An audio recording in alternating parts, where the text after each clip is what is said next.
Prohibition and the Great Migration. This lecture will address Virginia SOL US2.6b.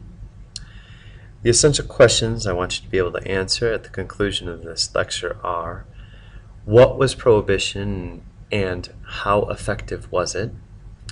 Why did African Americans migrate to northern cities? And what were the economic changes during the early 20th century? Prohibition. Well, Prohibition was imposed by a constitutional amendment that made it illegal to manufacture, transport, and sell alcoholic beverages.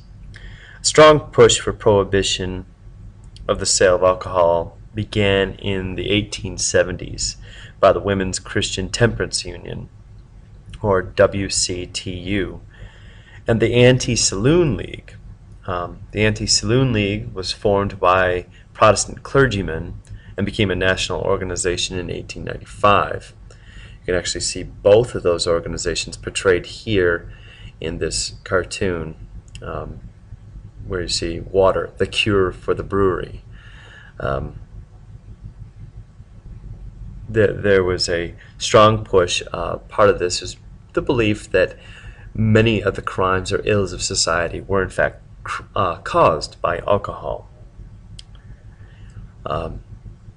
Now, in general, rural areas supported prohibition and cities opposed it.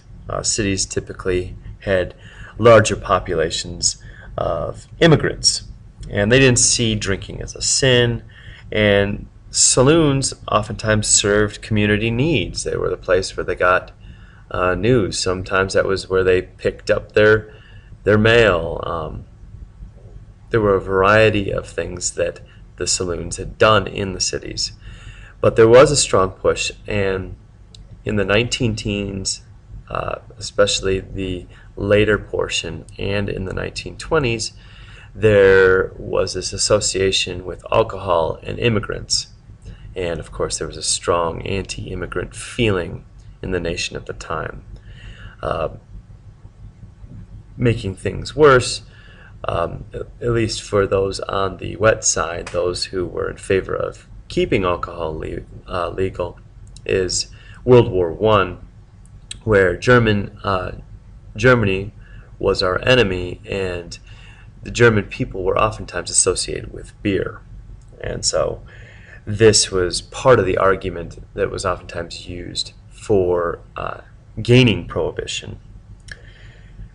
Now, Congress passed the 18th Amendment in 1917, and the states ratified it in 1919. It takes effect a year later. It prohibited the making, transportation, or sale of alcoholic beverages. Later on, the Volstead Act was passed in 1919 to enforce the amendment, but Congress never supplied enough support for real enforcement. You can actually see here with the Volstead Act, it says, "No person shall on or after the date when the 18th Amendment to the Constitution of the United States goes into effect manufacture, sell, barter, transport, import, export, deliver, furnish, or possess any intoxicating liquor except as authorized in this act." It goes on further to say what needs to be done, but Congress does very little to uphold the law, as far as making sure there's enough money for federal agents to enforce it.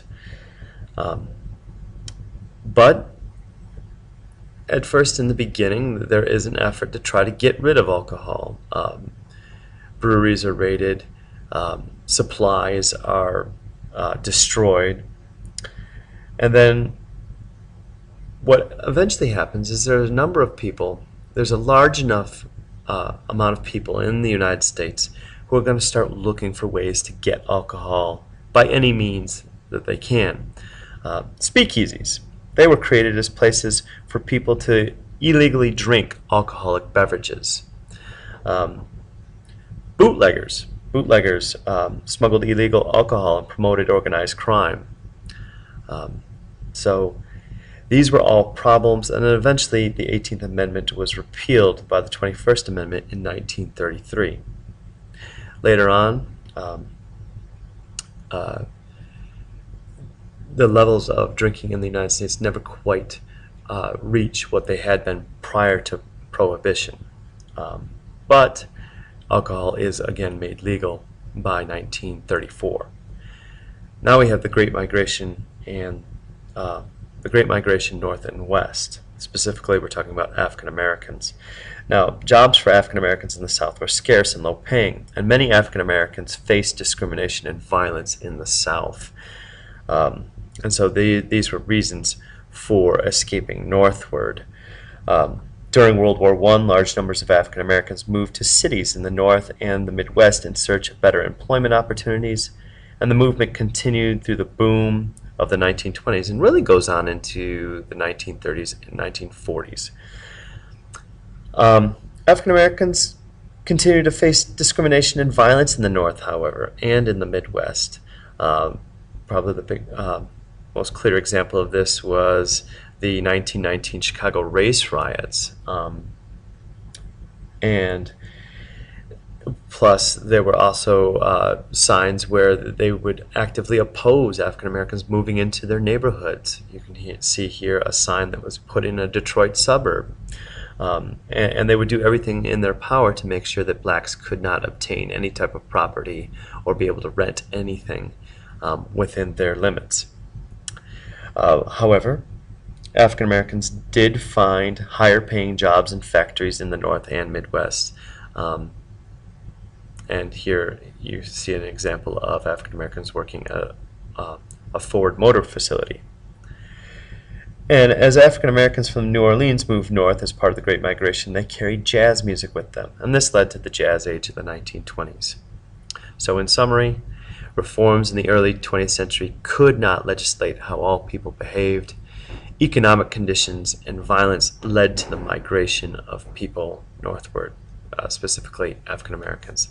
That's it for this lecture. Make sure that you complete the assignment and turn it in as soon as possible. Thanks.